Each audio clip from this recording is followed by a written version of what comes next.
Sabay sa agos ng mundong ito, ako'y gulong-gulo.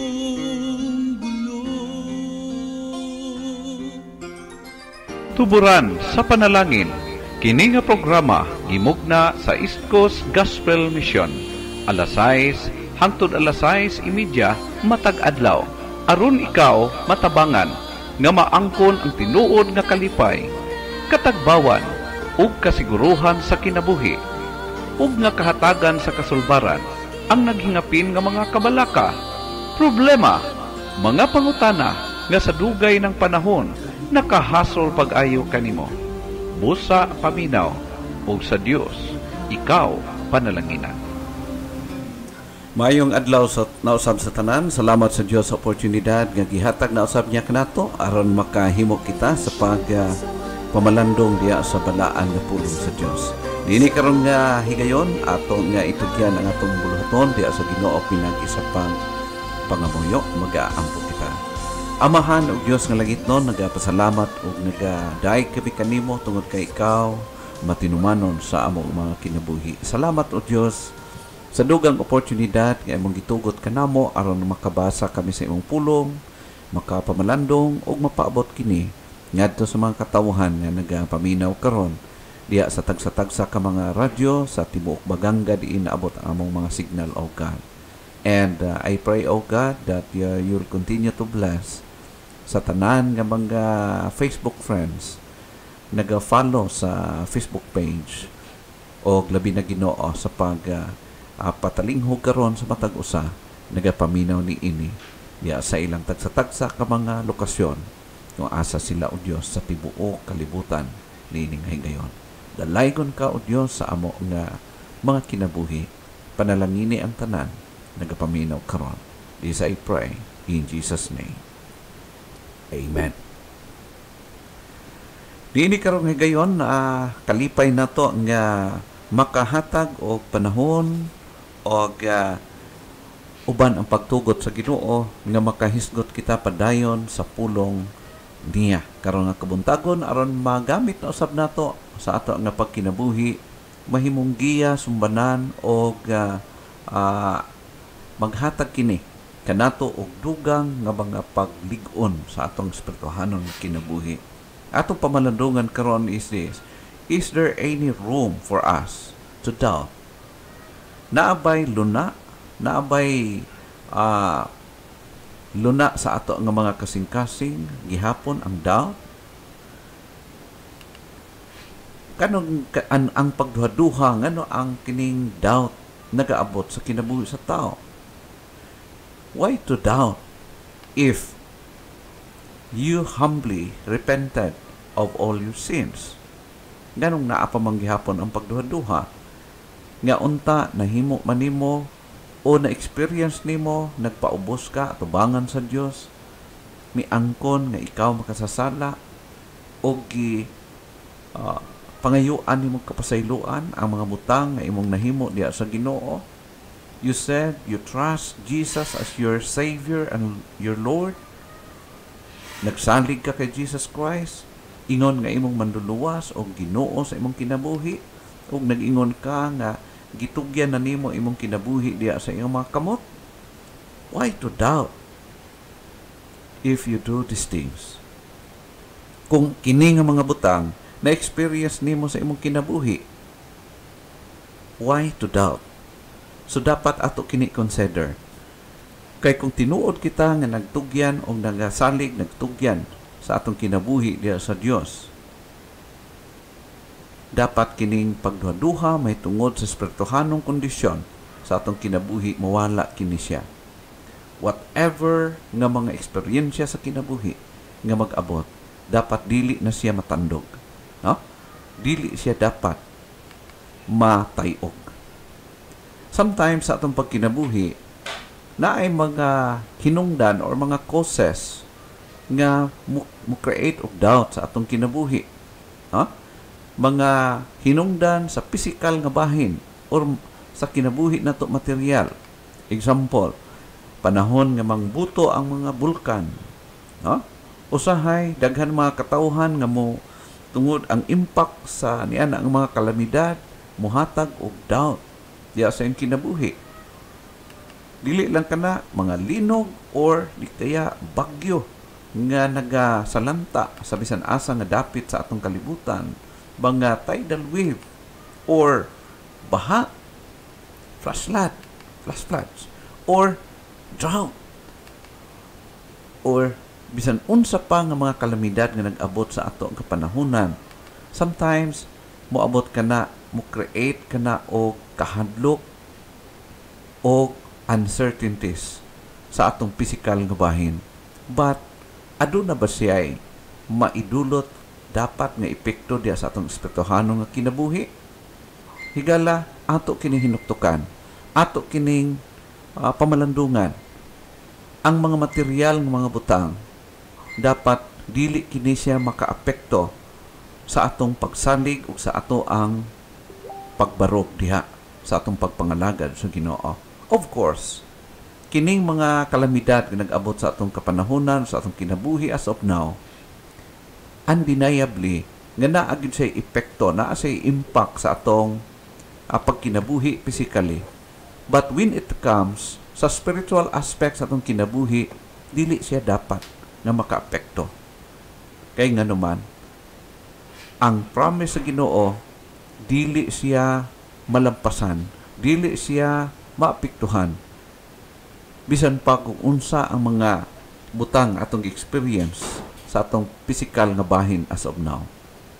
Kay ang promise sa Ginoo mulabaw pa siya kaysa mga material nga mga na-experience nato as of now. No? Therefore, we need to stop doubting but believing. Stop doubting but believing. Is there any wrong for us to doubt? Wala. None. No room for us to doubt if we truly believe and committed our lives. Kung kicommit na ito itong kinabuhi sa Ginoo, no room for us to doubt when it comes sa atong spiritual aspect. Kay ang atong kinabuhi gitugyan diha sa Ginoo.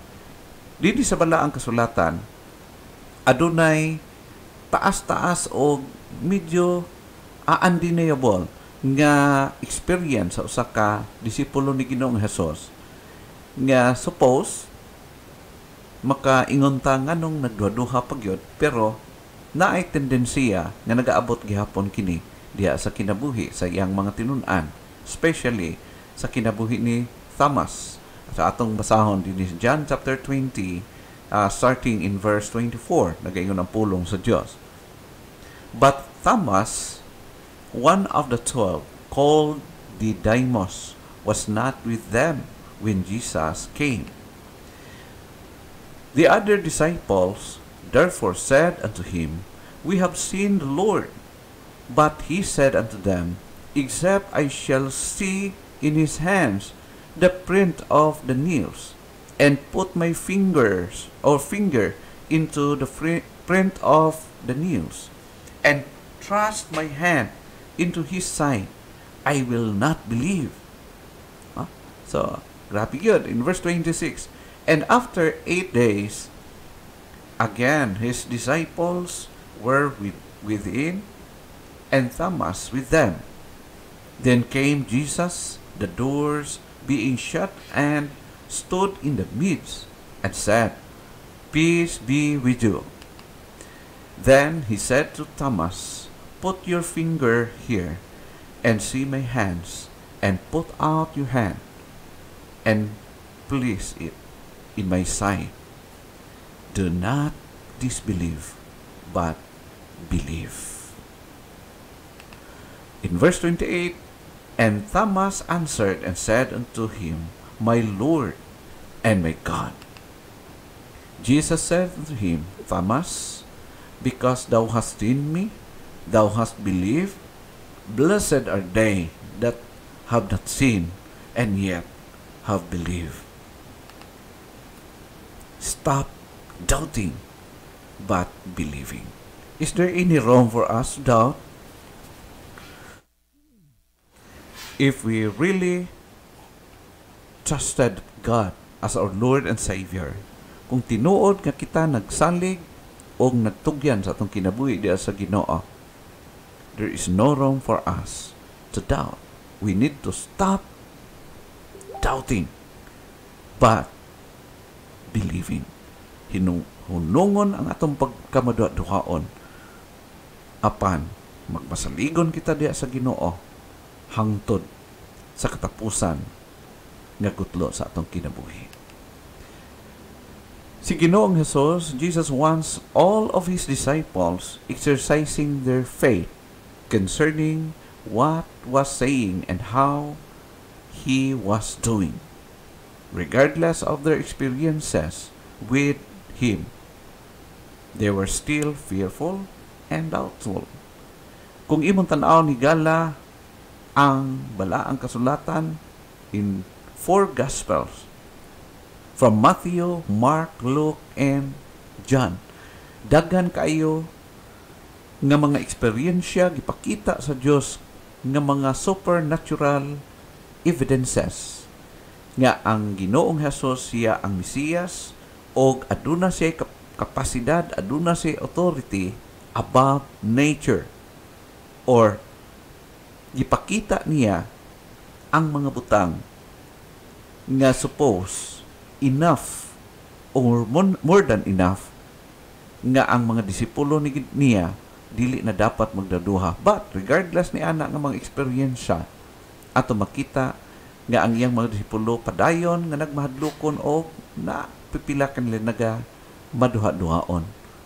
It means to say nga ang pagduha-duha, ang pagkahadlok, dili kana siya butang nga imposible mag-aabot usab sa kinabuhi sa tanan nga nag-ingon, nga nagtuo ug nagsalig sa Ginoo, especially panahon nga naa sa crisis, panahon nga naa sa alanganin nga sitwasyon sa atong kinabuhi. No? We also open to the same. Pareho ra gihapon kita. Labi na kita nga wa kita makakita kay Ginoong Hesus, no? Ato makita nagtuo lamang kita sa nakasulat din sa balaang kasulatan. But despite of that, nagasalig kita, but we are not exempted.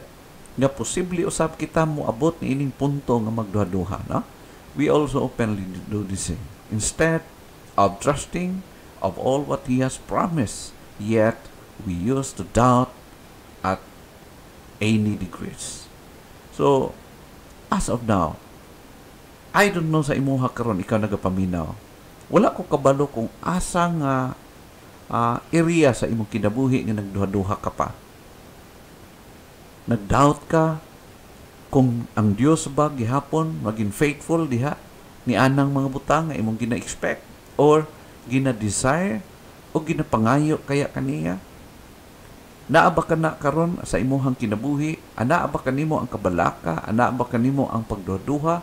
Anaa ba kanimo ang pagbati nga sometimes nagaapekto sa imuhang pagsalig, pagbarog samtang ikaw nag-alagad sa Ginoo? Kung anaa ka na igala, kana nagakahitabo panahon nga diin ang ato nga pagtan-aw, ang atong focus mo mabaling nato from God o maadto sa mga butang niing kalibutan. Nga naman, adunay mga hinungdan nga maga-create kanato og doubt nga ato makaplagan. Number 1, kining pagkamalimtanon nato sa atong na-eksperyensyahan in the past. No? Forgetfulness of the past experiences. Surely, sa dihang ikaw mingtuo bisalig kay Kristo, aduna siya special nga ginabuhat diha sa imong kinabuhi nga ikaw mismo konbinsado nga dili kana natural nga nagakahitabo kang bisan kinsa, apan nahitabo kana diha kanimo as evidence that our God is truly powerful and faithful diha sa imong kinabuhi. Usahay manggod malimtan nato sa kadaghang butang nga gibuhat sa Dios atong kinabuhi, usay panahon sa crisis, panahon sa mga apiki nga panahon, mo create o mo hatag kini kanato, mo hatag og hinungdan nga kita magduha-duha sa Ginoo. Tungod kay nalimtan nato nga ang Dios matinumanon gikan pa sa una hangtod ni anak nga panahon. No? Kini siya usa sa mga causes of doubts, forgetfulness of our past experiences. Dapat panahon sa anaan sa crisis, ato i-look back, ato i-hinumdumon kung unsa ka matinumanon ang Dios sa atong kinabuhi. Not only that, second one is negligence of assemblies. Usahay kana bitang ang ato nga pagpartisipar diya sa buluhaton sa Ginoo naga on and off kita. Usahay naa, usahay wa, like Thomas. That's why mo create kana siya, mo hatag siya og vacuum sa ato ang kasing-kasing. Nga usahay mo resulta sa pagduha-duha, negligence of assemblies. O wala kay makita igala even sa mga kasimbahanan nga moingon ka nga lig-on kaayo ang iyang pagbarog kung dili siya naging consistent sa participar diya sa buluhaton sa Ginoo. Aduna gid siya natural nga effect na sometimes mo create og doubt or mo mislead kaniya nga mga pagbati or mga panghuna-huna diya sa iyang kinabuhi. Not only that, denial. Even though nga na experience o na-recall nimo ang mga butang nga gihimo sa Dios diha kanimo, it could be nga gina-deny lamang. Huh? Na mga butang nga gihimo sa Dios, klaro kaayo nga ang Dios mismo ang iyang kamot mo inagabuhat ni ana, pero sometimes na misattribute na to. Usahay moingon ta na experience na ko kini because maayo man gud ko, maayo man ko magpaningkamot, maayo ko mo diskarte sa kinabuhi, mauning naabot kini kanako. No, that is a kind of denial. Hinumdum mo na to ang gisulti ni Ginoong Hesus nga that nag-ingon siya in the book of John that without me you can do nothing. It means to say, ang pag-claim nato sa mga butang nga na asa ta naabot karon unsay naa kanato.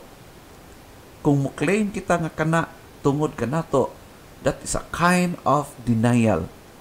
And mo lead kana siya og doubt the moment nga moabot kanato ang crisis sa kinabuhi. Not only that, in experience, maybe bag-o pa kang Kristohanon, bag-o pa kang tugyan o nagdawat kay Kristo nga imong manluluwas, wala pa ka naka-experience og mga butang uban ang Ginoo diya sa imong kinabuhi. That's why dili nimo wala pa kay hunahunaan, wala pa kay agi o experience sa pagkinabuhi with God. So therefore, prone ka nga mag-doubt. Kaya naman, wa pa man ka naka-experience unsa ang power, unsa ang pagka-matinumanon sa Dios diya sa imong kinabuhi. Or, shall we say, disobedience. Sometimes, ang pag-disobey na to sa kabubuton sa Ginoo, usapon na siya nga mo create og doubt. No? Disobedience. Mao gani nga atong tiban-an, magkinabuhi kita sibo o subay sa kabubuton sa Dios. It's because ang bad effect ni ana, ang negative effect kung mag-disobey kita is doubting. Mag-doubt ka, either paminawon pabakaya ka sa Ginoo or basig dili na, no? Mo clip in kana siya nga panghuna-huna ang pagkamaduha-duhaon. The moment nga nag-disobey kita sa balaang kabubuton sa Ginoo. Mao kiniingon siya sa Deuteronomy chapter 28 verse 66. And thy life shall hang in doubt before thee, and thou shalt fear day and night, and shalt have none assurance of thy life. Huh? So, unsa ang gisulti sa Ginoo ngadto siyang katawhan sa mga Israelita tungod sa ilang disobedience, wala pag-obey sa kabubuton sa Ginoo, sa ilang pagkagahian, sa ilang pagkamasinupakon, as cursed result sa ilang pagka-disobedient, mao ang pagtubo sa pagkamaduhaon diya sa ilang kasing-kasing nga naman tungod sa ilang pagkinabuhi usab nga dili nakalipay diha sa Ginoo. And I do believe nga it is also normal para sa toa karon, natural kini nga nagakabot sa toa the moment nga kita naga-disobey consciously or unconsciously diha sa kabubuton sa atong Ginoo. Now, nganong nga atong timan-an, nganong kinahanglan hunungon nato ang pagkamaduhaon apan dapat kita magmatinumanon. Kung tinuod nga wala na room for us to doubt, if there is no room for us to doubt, ato dapat ipakita ka na. Kay nga naman, ang Dios aduna siya'y ginahimo, adunay mga ginadeal sa Ginoo ang ato ang mga doubt or pagka-doubtful. Kining spirito nga sa pagkamaduhaon ginadeal kini sa Ginoo. Og aduna siya reaction or respond about niini. How God deals with a doubtful spirit? Unsa man ang iyang pagdeal niini? Unang butang ato makita, God couldn't be pleased with it. Kung anaa sa atong kasing-kasing sa atong pagkinabuhi ang pagkamaduhaon, remember, ang Dios, ang atong Dios nga gialagad, dili siya magakalipay niini. Madisplay siya, madismaya ang Dios panahon nga naa kanato ang pagduha-duha. In fact, ingon sa Hebrews chapter 11 verse 6 nag-ingon, and without faith it is impossible to please Him or to please God. So ato makita klaro kayo sa pulong sa Ginoo according sa Hebrews chapter 11 verse 6 nag-ingon, without faith it is impossible to please Him. Kung anaa ang pagduha-duha sa atong kasing-kasing, sa atong hunahuna, sa atong kinabuhi, whatever we do, bisang unsa atong himuon, mo create ka na, mo creep in ang doubt. O impossible nga ang Diyos magmalipayon or ma-please siya sa ato ang pagkinabuhi. No? Mao na ingon siya. For whoever would draw near to God must believe that He exists and that He rewards those who seek Him. So ato makita nga kung magduduha kita di ay makaapekto ka na sa ato ang standing atubangan sa Ginoo. Og mahitabo pa nga dili siya magakalipay kanato sa panahon nga mo creep in ang doubt sa atong kasing-kasing. Kay nga naman, ang pagduha sa pagkamatinumanon sa Diyos, makaapekto sa iya nga, sa atong pag-ila kaniya, sa atong pagkilala kaniya bilang anaa. Mura bitaw ka ng ginadeny na to. By doubting, gideny na to that God, ang Diyos wala mag-exist. Ang Diyos murag dili niya kaya ni himuon. That is the implication panahon mag-doubt kita. Mao kana siya. How God deals with a doubtful spirit, with our doubtful spirit. Paano siya nag-deal ini? God couldn't be pleased with it. Therefore, we need to be serious on this matter. Not only that, God confronting it. Ang Diyos mismo nag-confront niya ng maduha-duhaon nga kasing-kasing. Wala niya nag-ipasagdan.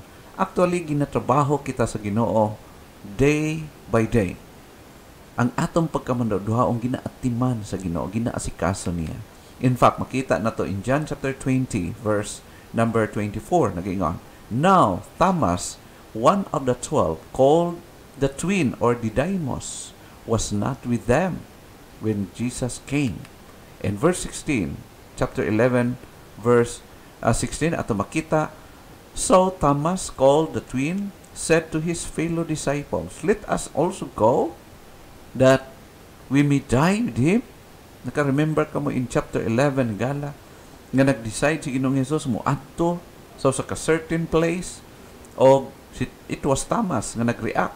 Muadto ba punta uban ta sa iya aron pagpatyon siya patay punta apil? No? Let us also go, and that we may die with him. No? Ato makita muadto punta dito aron mamatay punta. So makita na to nga si Thomas adunay negative or doubtful nga kinaiyahan diha kaniya. In fact, atong paano ipakita ni Ginoong Hesus concern kayo siya sa mga anaan ining pagduduha, gi-confront niya even si Martha nga abot sa punto nga nagduha-duha siya. Ha? Kung imong tanaw, Jesus confronted Martha's doubt.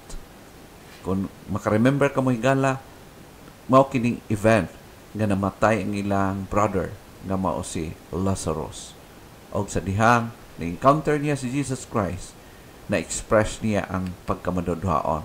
Din sa John chapter 10 verse 40, nag-iingon din ni Jesus said to her, Did I not tell you that if you believe, you would see the glory of God? Wala ba ko nagsulti kanimo Marta? No, of course, story kini. Nga, nagnun siya, Ginoo, namatay na ang imong amigo, ang imong suod nga higala nga si Lazaro among igsuon. Kung dinhi pa lang unta ka, watog namatay siya. No? Kay ang ilang pagtuo, taman ra nga si Jesus makaayog sa masakiton.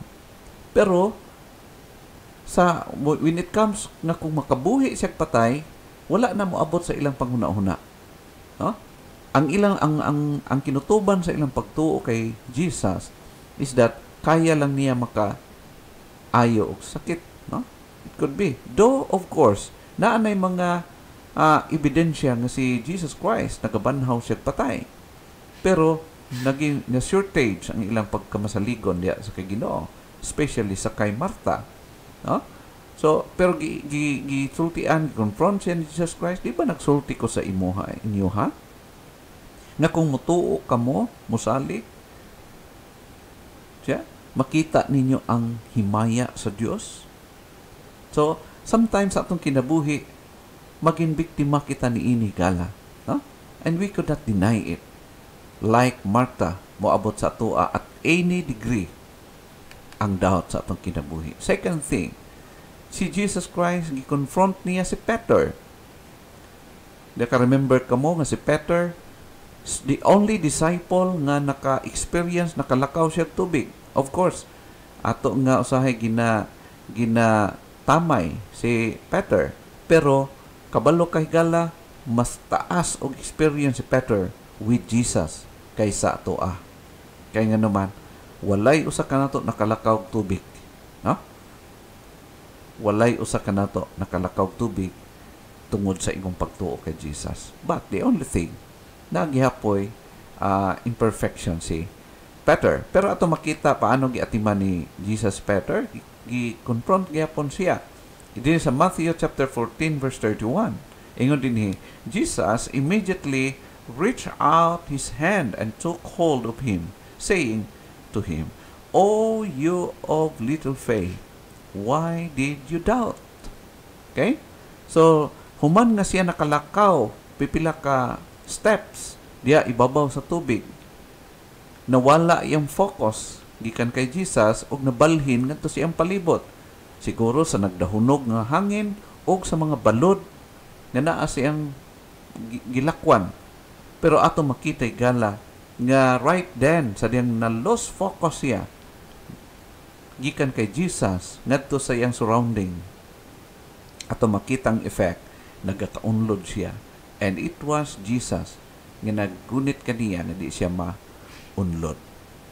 O ato makita nga gi-remind siya, gi-rebuke siya ni Jesus Christ. Confront siya, iignan siya ni Ginoong Jesus, "Oh, you of little faith, why did you doubt?" Ganong nagduduha ka. Huh? So, ang Diyos nag-confront sa atong mga doubtful spirit every now and then. Gina-check kita sa Ginoo. The only thing, kung sensitive kita or dili, diha lang ang problema.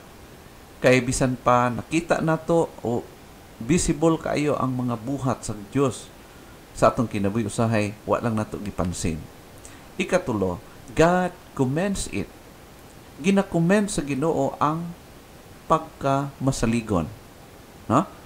Kung imong tan-awon dinhi si Ginoong Hesus, si Jesus Christ naga-appreciate siya. Jesus Christ, i-appreciate niya si Thomas ang iyang pagtuo. But the only thing, He highly recommends or commends those who are trustful even without seeing. Okay? Mo na ingon siya, He appreciated Thomas' faith, but highly commends those who are trustful even without seeing. Kung imong tanawon in John chapter 20 verse 29, Jesus said unto him, Have you believed because you have seen me? Blessed are those who have not seen and yet have believed. Amen. Praise God. So ato makita nga mas nag-enjoy ang Diyos, nagkakalipay ang Diyos sa mga tao nga nagmasaligon diya kaniya, even though wala nakakita kaniya apan nagsalig o nagasunod o kinabuhi sumala sa iyang pagtuo diya kang Kristo. No?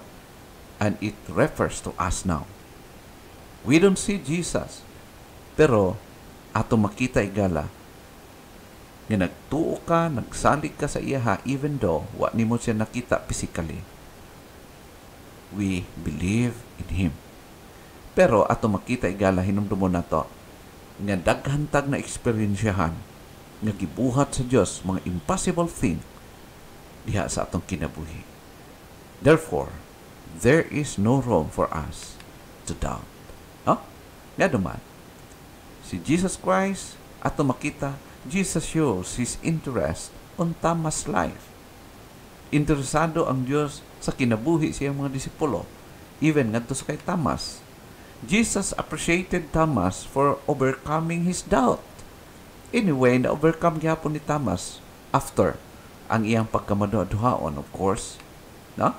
Before, Thomas was a very pessimistic person. Pessimistic. No? Always nakita niyang negative also sa mga butang. Pero ato makita, he was hesitant to go with Jesus for safety reason. Dili man daotan ang iyang pagkakita, no? Pag-ingon ni Jesus Christ, moadto kita sa Jerusalem, moadto kita sa Judea, moadto kita sa specific places. Pag si Thomas, it was Thomas nga makita niya ang negative or possible danger sa ilang atuan. Huwag mo ito mo express siya, masulti siya. No? Kung imong tan-awon, he so much concerned about their destiny's security. Kaya nga naman, sa lugar nga ilang giingon ni Jesus nga atuan, daghang nasuko sa ilaha o sa iyaha mismo kay Jesus. O, of course, bilang disipulo, ma-appeal yun sila. No? Concern kayo. Practical kayo si Thomas. But, from being coward to a bold, strong, and more loyal disciple, na-check o na-correct o na-strengthen ang pagtuo ni Thomas after sa mga pagdeal ni Jesus Christ ngadto kaniya. Ato makita in John chapter 20 verse 28, and Thomas answered and said unto him, My Lord and my God. Means to say, ang tanan nga doubt ni Thomas na erase o nawala niya sa iyang pagkinabuhi. Higala, aduna pa ba kay pagduduha about kay Jesus? About sa imong salvation? Kung muingon ka nga nagtugyan ka sa Ginoo, nagsalig ka kay Kristo, nangahi kag kapasayloan, unya idawat mo na ang iyahang gi-offer nga gugma diha kanimo. Why to doubt? Ngano magduduha pa ka? Hinumduman na to. Thomas' first negative reaction on Jesus' resurrection was actually a clear evidence that He really died. Some of us today, daghan sa mga nagaproclaim o komento concerning sa kamatayon ni Kristo, Daghan mga katawhan sa tibuok kalibutan nag-deny sa iyahang nga pagpakamatay o pagkabanhaw dito sa Kalbaryo. Pero atong hinumduman ni Gala nga ang pagduha ni Thomas gigamit gyapon sa Ginoo nga as evidence nga si Jesus Christ tinuod jud namatay. Nga naman naglisod gani pagtuo si Thomas nga nabuhi siya. It means to say nga usa kadto kalig-on o klaro nga ebidensya that Jesus really died. No? Namatay siya ug nabanhaw. Okay? So mao kana siya ang strong point sa doubt nga nahitabo diya sa kinabuhi ni Thomas. No? If we trusted Jesus of saving our soul, how couldn't trust Him about our present life's concern? Kung maingon ka, ako nakaangkon ng kaluwasan, nakadawat ako sa kaluwasan gikan kay Kristo. Kung nagmasaligon ka sa imong kalag nga natugyan diya sa Ginoo, paano mahitabo nga magduha ka sa iyang provision sa imong kinabuhi? Huh? How couldn't trust Him about our present life's concern? Unsa imong sitwasyon karon? Paano ka makadear sa pagduha nga ang kaluwasan gani sa imong kalag wala niya giwithhold? No? Therefore, there's no reason for us to doubt. There's no room for us to doubt. Stop or avoid doubting, but believing. We need to believe He is endlessly sovereign, all-powerful, ever-loving, and ever-faithful God sa atong kinabuhi. Because how God deals with a doubtful spirit, God couldn't be pleased with it. And God confronting it. And God commends it. Is there any room for us to doubt? Are you saved right now? If you're saved, why to doubt about sa mga material mga butang niining kalibutan? May God bless us all. Amahan, salamat sa imong pulong. I-bless ang tanan nagapaminaw karon. This I pray in Jesus' name. Amen.